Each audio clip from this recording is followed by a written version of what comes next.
Good afternoon, friends. This is the last session of the FDP.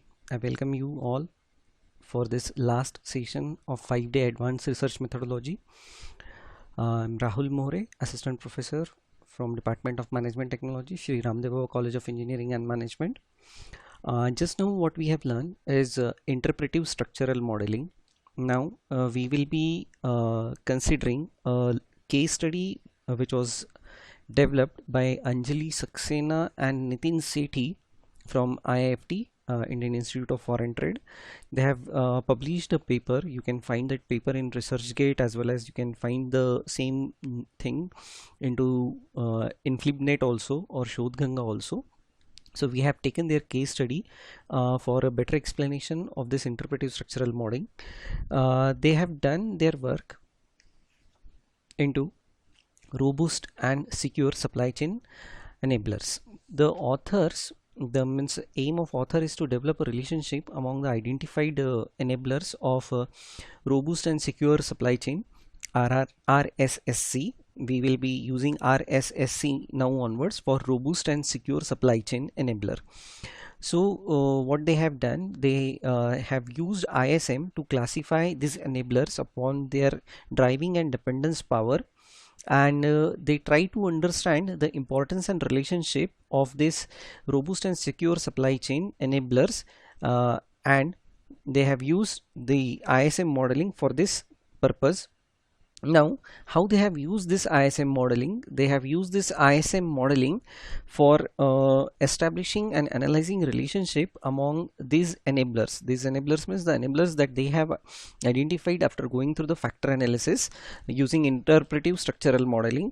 Then they have used this ISM modeling to develop a robust and secure supply chain model for the identified dimensions. They had identified 14 different dimensions that was resulted from the factor analysis, and they have analyzed the interrelationship in the structural modeling. So the case study goes in a different way. So what they have done, they have prepared a flow chart for process that they have adopted for interpretive structural modeling. So this is the flow chart wherein they have identified 14 different factors which they have extracted from factor analysis. Then they have done pretty good literature review of ISM. They have collected the data as per the requirement from 7 different automotive sectors which deals with the robust and secure supply chain analysis, and then they prepared the structural self interaction matrix SSIM for the 7 enablers. Then they have done ISM analysis using MS Excel, wherein they have identified wherein they have prepared the reachability matrix. Then they have done the level partitioning. Then they have applied the Micmac analysis that we are going to learn at the end of this session, and then they have prepared the digraph. Using all these things, what they have done, they have made the analysis and had quoted their summary, and they have reported their documentation of finding.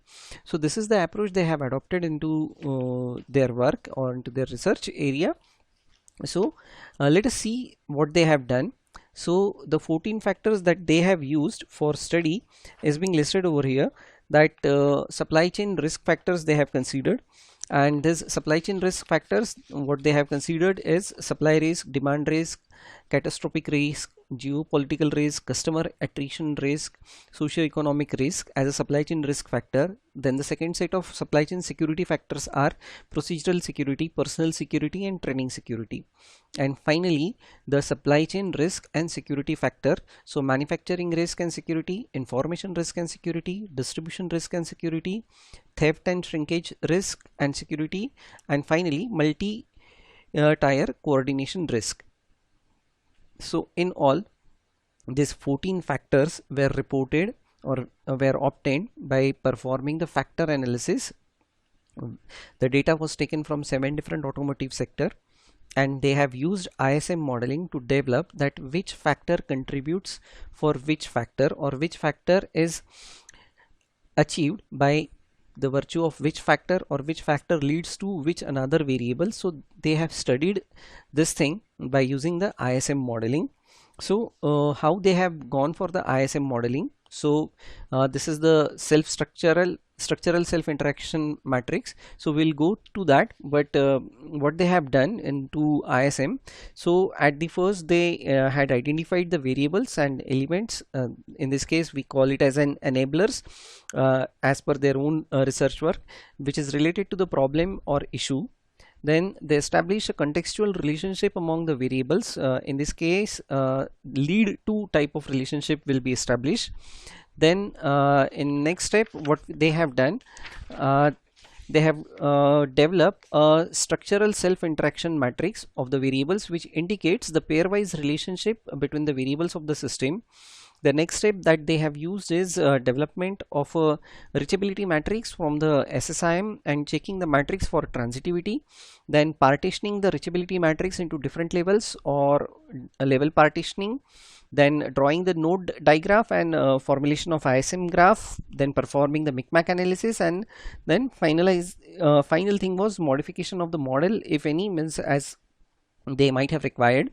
So this 14 factors are divided into three major categories. First is supply chain risk factor, next is supply chain security factors, and next is supply chain risk and security factors. So what they have done, they have formed the SSIM, structural self interaction matrix. So the matrix is like this. Sorry, the name is being changed here. It should be structural self interaction matrix. So as we have learned in the previous chapter or previous video lesson, that we have four types of variables that we will be having: V, A, X and O. So here X is being replaced by dash. It means that wherever you will find dash, it means the X is the relationship variable they have used. They might have avoided by using that, because X will indicate that there exists a relationship from a variable to itself. So they have avoided that and they have used A, V and O. So this is the relationship matrix that they have used. Now just to remind that that if we are having V across the in SSIM, then it means if suppose we are having two variables I and J, then if we find V in that matrix, SSIM matrix, then it means that enabler I will help to achieve enabler J. If you find A in this matrix, then it means that enabler J will be achieved by enabler I. If you find X over there, it means that enabler I and J will help achieve each other. Unfortunately they have missed that means they might have not used this. And finally O, enabler I and J are unrelated. So it means that whenever O is there, it means that variable 1 and variable 14 are not related. If you find variable here 0, it means that variable 2 and variable 8 is not related. 1 and 13 you find A, it means that enabler 1 is achieved by enabler 13. If you find V over here, it means that enabler 14 is being achieved by enabler 7. So this is how the SSIM matrix is being prepared. Next is to get the reachability matrix by resolving all the transitivity. So this is the matrix which we have obtained by resolving all the transitivity. Means if you find it here that for the variable 10 maximum places you are having 1 over here, means this variable is being reached by many places or many different enablers. So this is how the reachability matrix is being calculated. Now you find here two different things. First is driving power and second is the dependence. So driving power is what? Driving power is sum of all the ones which appears for that particular factor. Means if you consider 1 as a factor, then 1, 2, 3 and here it is 4. So driving power is 4. Driving power 11 for the enabler 7. Just like that we need to calculate the dependence power. Dependence power again is a column sum. Column sum means for the first column wherever there appear 1, we counted that and we just have placed the sum over here. So we have calculated the dependence power and driving power. Where we are going to use this, whenever we will be performing the Micmac analysis, wherein the factors are being categorized into autonomous, then distinct, and then there are 4 different categories wherein we can categorize that particular variables, or the four clusters are there. First cluster is the autonomous cluster, second cluster is a dependent cluster, third cluster is a linkage cluster, and fourth cluster is independent factors. So we will be categorizing all the factors into this four different clusters, and that clustering is being done with the help of Micmac analysis, which we will be doing at the end of this particular session. So after obtaining the reachability matrix, which has resolved all the transitivity issue, look, before going ahead for this particular point, you just need to remember one thing, that when we are saying that we are having a final reachability matrix, it means that we have resolved the transitivity issue. In the transitivity issue, in the last lecture, what we have told, that if A is related to B and B is related to C, then A is related to C partially. Now you need to identify the type of relationship between A and C, and you just need to replace that by 1, and this reachability matrix should itself be a Boolean matrix. It should not contain any entries other than 0 and 1. We should be very much sure about this thing, means we should not forget this thing. And once we are done with the reachability matrix, means replacing VOX by 0 or 1, and then resolving the transitivity relationship, once we are done with this, we will be having the final reachability matrix. And if we are done with the final reachability matrix, we will go with the partitioning of reachability matrix into different level of partitioning. So how we can do that? So this partitioning is then the reachability matrix is then decomposed to create a structural model. This is an algorithm based approach which provides for the grouping of variables into different level depending upon their interrelationships rather. This provides a multi-level interpretive structural model in which relationship among the variables are clarified. The reachability set and the antecedent set for each enabler are obtained from the final reachability matrix, which is presented in the slide just before. The reachability set of a particular enabler consists of the enabler itself, means the variable or the enabler reach to itself from itself, which it may help to achieve, while the other antecedent set consists of the enabler itself and the other enabler, which may help to achieve it. Then what we need to do, we need to find out the intersection set. The intersection set is then derived from each enabler. The SSIM is transformed into reachability matrix as described in the previous step of ISM. The final reachability matrix is achieved, which is presented just now, which is the final reachability matrix depicts the driving and dependence power of each risk. Driving power of each risk and security factor is the total number of factors which it affects, that is the sum of iteration of rows that we have seen just now. And then conversely, the dependence power we had calculated for each risk is the total number of risk by which it is affected, that is the sum of interaction of the column, or the column sum that we can call. Depending on their driving and dependence power, the risk will later be classified into the four different clusters for the Micmac analysis, and the clusters are autonomous, dependent, linkage and independent risk, that we will do in the Micmac analysis. Now once we are done with the final reachability matrix, it leads to the reachability and antecedent set, means calculation of this reachability and antecedent set for each risk. The reachability set R of the element is the set of elements defined in the column that contains column 1 in row. Similarly, the antecedent set A of the element is the set of elements defined in the row which contain in the column. In the present case, the risk along with their reachability, antecedent and interaction set as well as resulting level are shown in the given table. So this is the table that we are having, wherein we start partitioning. And how we are going to start partitioning, as explained in the previous class or previous video lesson, we just need to identify the reachability set and the antecedent set. We need to make an interaction among this intersection among these two. If we are making the intersection, like in the first set, if we make the interaction, what we will appear, we will be having 1. So 1 will be here, because only 1 is the common thing which is here. If we consider this the 2, 4, 10, so we are having only 2, so intersection will be 2. And how we are going to decide the level? The level who means whichever be the top level or the first level will be, it will be decided as per the simple rule that the reachability set and intersection set, if both are same, then it will define level 1 or top level.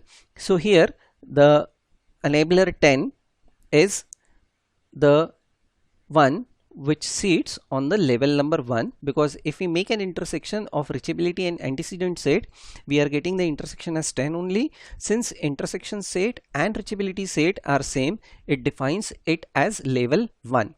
Now this is the iteration 1. If we go for the next iteration, what we are going to do, as we have learned in the previous video lesson, that we need to delete 10 from the reachability set as well as the antecedent set, because the level enabler 10 is sitting at level 1. So why the purpose of enabler 10 is over now, so why we need to delete 10 from reachability set as well as antecedent set, and then again we need to identify the enabler, or we will be looking for the enabler who will be sitting in the next level.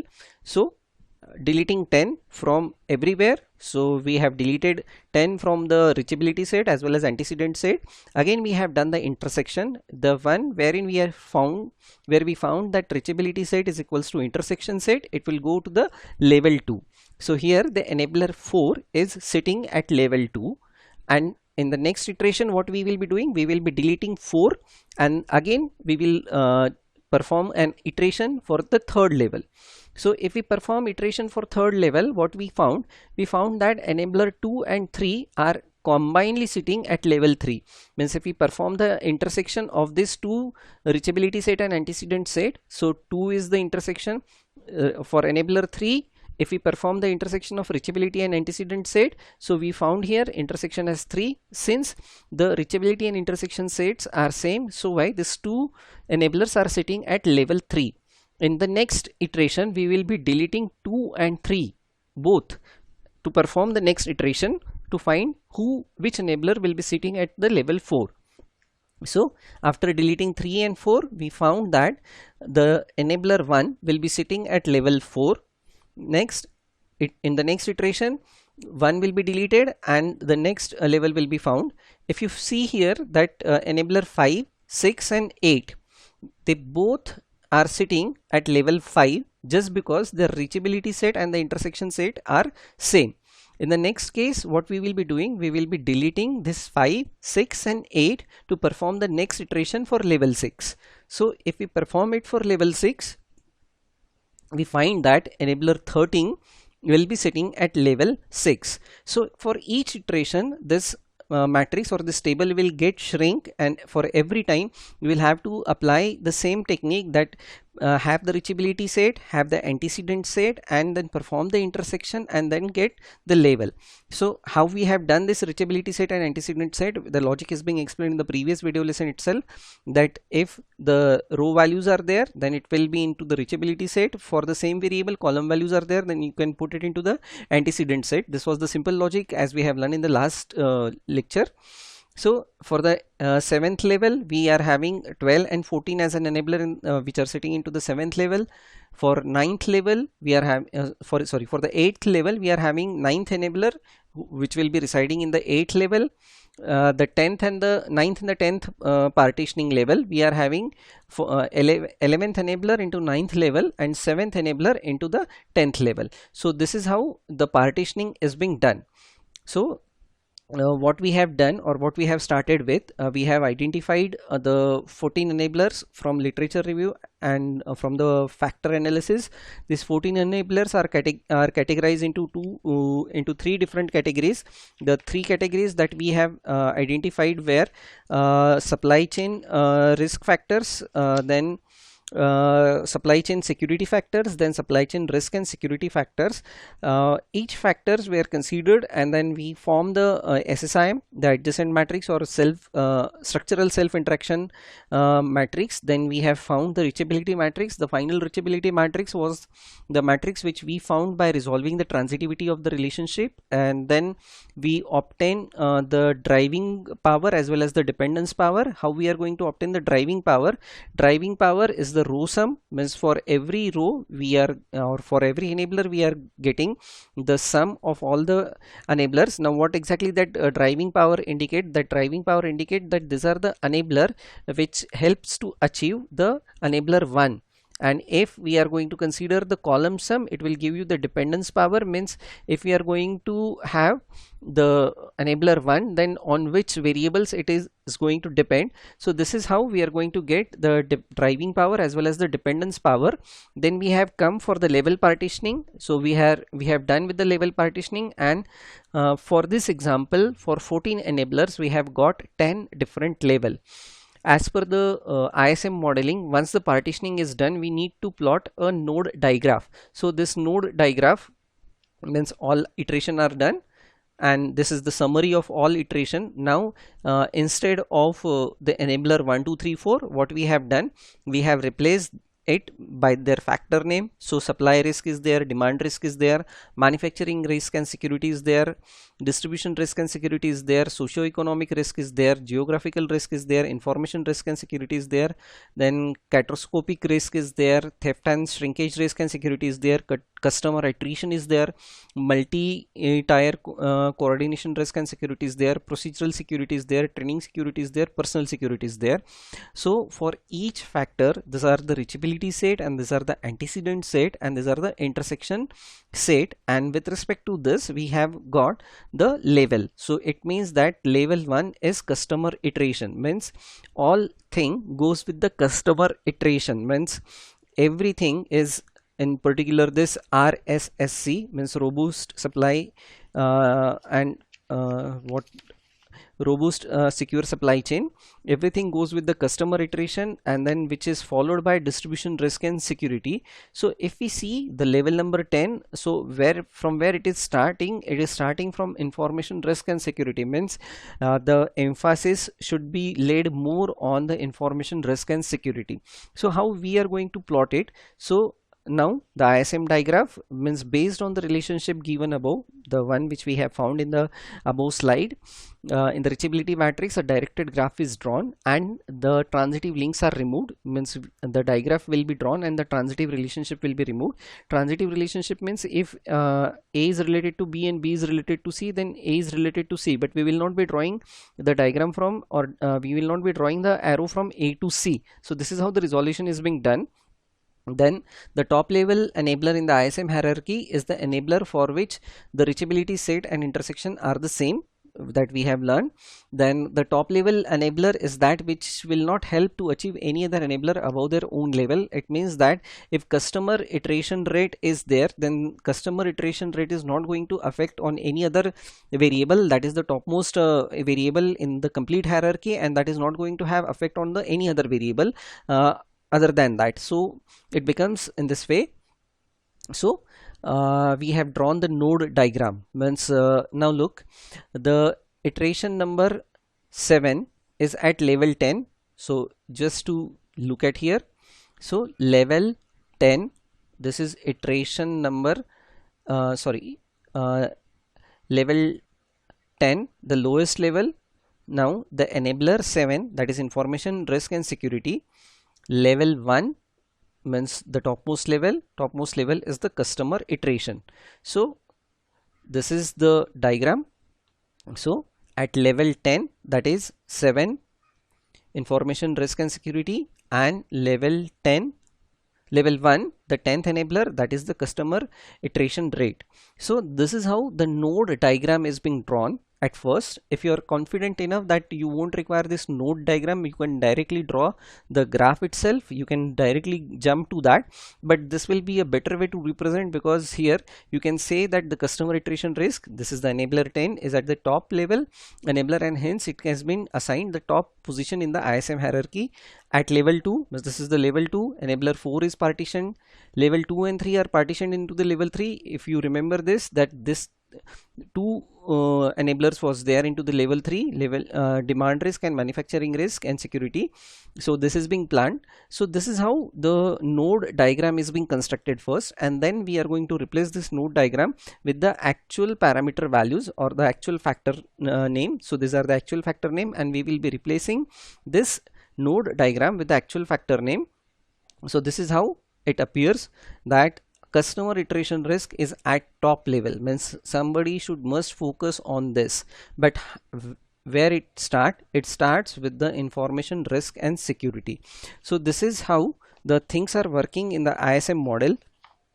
So means if we consider this thing, then this ISM model is developed, or the one which is we are having into our screen.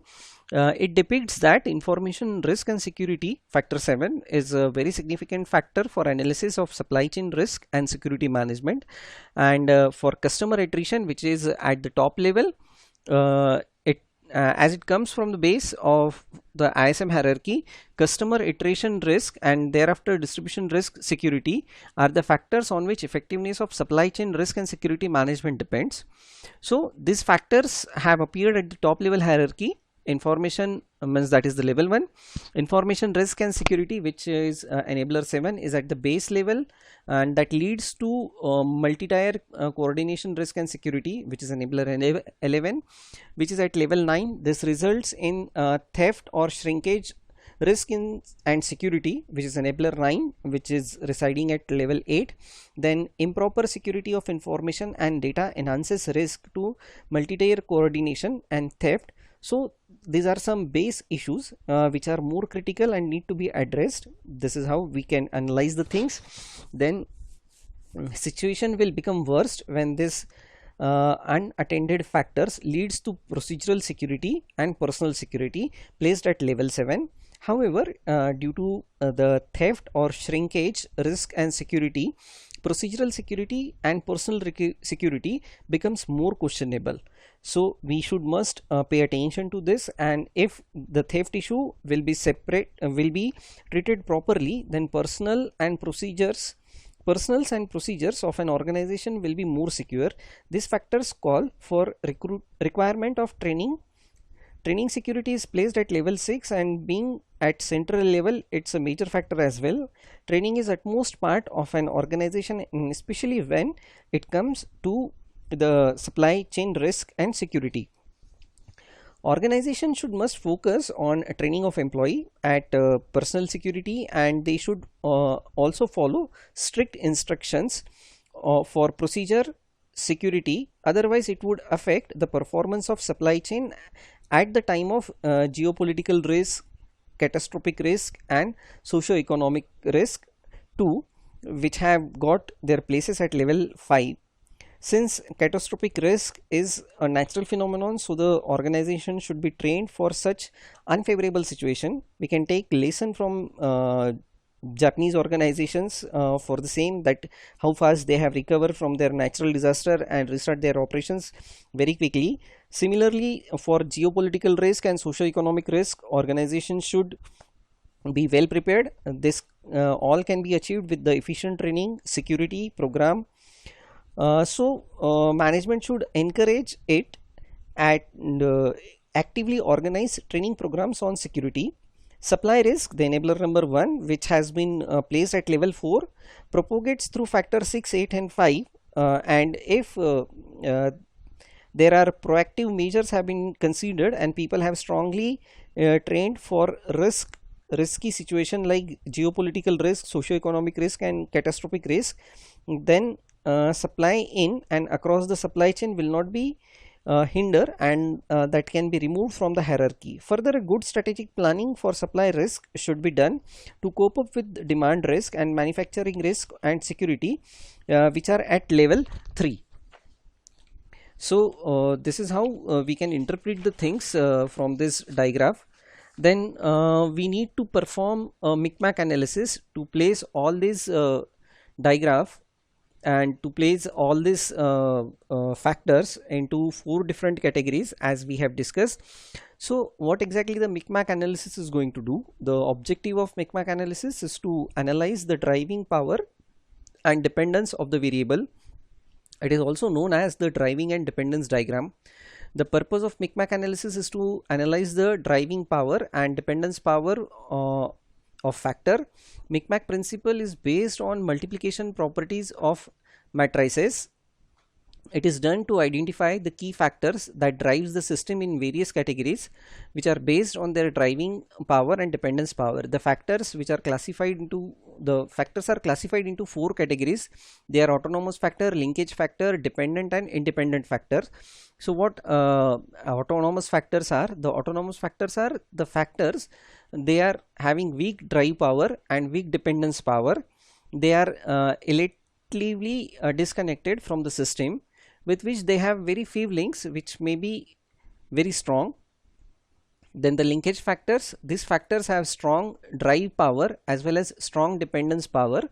These factors are unstable in the fact that any action of these factors will have an effect on other and also a feedback effect on themselves. Dependent factor, these factors have weak drive power but strong dependence power. And finally the independent factor, now these factors have strong drive power but weak dependence power. A factor with very strong drive power called the key factor falls into the category of independent or linkage factor. So if with respect to this example, the Micmac analysis is being done and this is being plotted. Now if you will see the graph, this is a simple graph which you can plot into the Excel. These are the variables, means 1 2 3 4 up to 12. These are the variables. Again the dependence power 1 2 3 4 4. Now the things, the dots that you are looking here, these dots are the variables that we are having with the respective dependence power and the driving force. Now if you will see the enabler 10, then it has the dependence power 10 and it has the driving power as 1. You just remember these two things, that for the enabler 10 the dependence power is 10 and the driving power is 1. We will check it into our graph.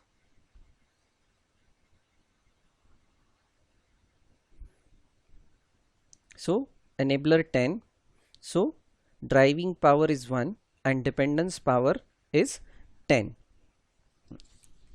So this is 11. So this is enabler number 10. Enabler number 10, the driving power is 1. Enabler number 10, the dependence power is 11. So looking to this, the graph is being plotted and that graph is called as Micmac analysis. This graph you can partition it into 4 equal quadrants.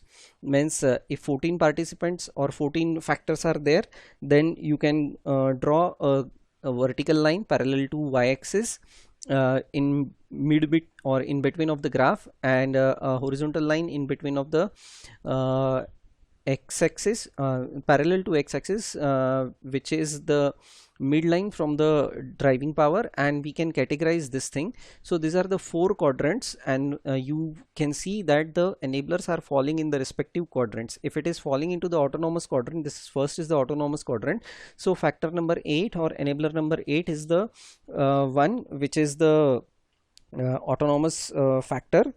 So you can identify that which factor is autonomous factor, which is the dependent factor, which is the linkage factor, and which is the independent factor.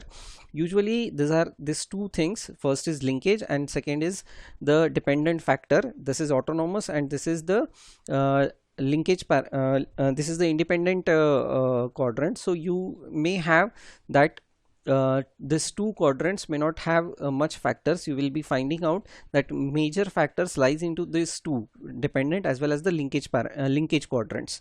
So means if you will see this particular diagram, then driving power and dependence is the summation of binary digit, as we have discussed, in their respective row and column for each factor in the final reachability matrix. Then if you consider the first quadrant, the first cluster consists of autonomous factor which have the weak drive power and weak dependence. These factors are relatively disconnected from the system. Means if you find it here that enabler 5 and 8 are disconnected from the system, or they may not have the strong linkage with the system. Then second cluster contains the dependent factor that have weak drive power but strong dependence, and the third cluster, this is the third cluster has the linkage factor that have some strong driving power and strong dependence factor, and factor 4 includes independent factor which have strong driving power but weak dependence power. So these are the four things in the Micmac analysis. Now what interpretation we can draw from this means, if you will see the graph, it depicts the risk and security issues with their dependencies in the configuration. ISM model, in the configuration of ISM model, in contrast to the diagram built from the initial reachability matrix, is clearly arranged but still contains all dependencies. The initial reachability matrix indicates only the direct relationship between two elements by building the ISM model. Plenty of these edges can be removed while information is still represented by a set of indirect dependencies. Thereby the complexity of the visualization is reduced. So this mapping of interrelationship is useful method for supply chain risk manager to evaluate secure supply chain and learn about the impact chain of their risk and security. So this first cluster contains autonomous factor. They have weak drive power and weak dependence power. Factors 5, 6 and 8 are in the first quadrant and they are autonomous variable. Second cluster contains the dependent factor. They have weak drive power but strong dependence factor. Factor 1, 2, 3, 4 and 10 have weak drive power and strong dependence. Third cluster has the linkage factor that have strong driving power and also strong dependence. These factors are unstable in the fact that any action on these factors will have an effect on others and also a feedback on themselves. No parameter is found under linkage element. Therefore, among all 14 selected parameters of supply secure chain is that no one is unstable. We can conclude that. And the fourth cluster includes the independent factors having strong driving power but weak independence power. So this is how the Micmac analysis is done, and this can be included with ISM, because for drawing the Micmac analysis you require the dependence power and the driving power. So why this is how the Micmac analysis is done. So this was the example that we have taken from the credit all goes to Anjali Saxena and Nitin Sethi from IIFT. So this is the example that how we can build ISM model and how we can apply the Micmac analysis. So if you have any query, then do put it onto our WhatsApp group. I'll be there to answer. So this ends the today's session. This ends the FDP. I'm on behalf of my department, on behalf of my principal, my HOD and my team members, I'm really thankful to all you people who have participated in this FDP, and it was a great success to interact with all you people and to bring all the things into common platform so that we could interact, we could learn something new. And thank you very much for all. Thank you guys.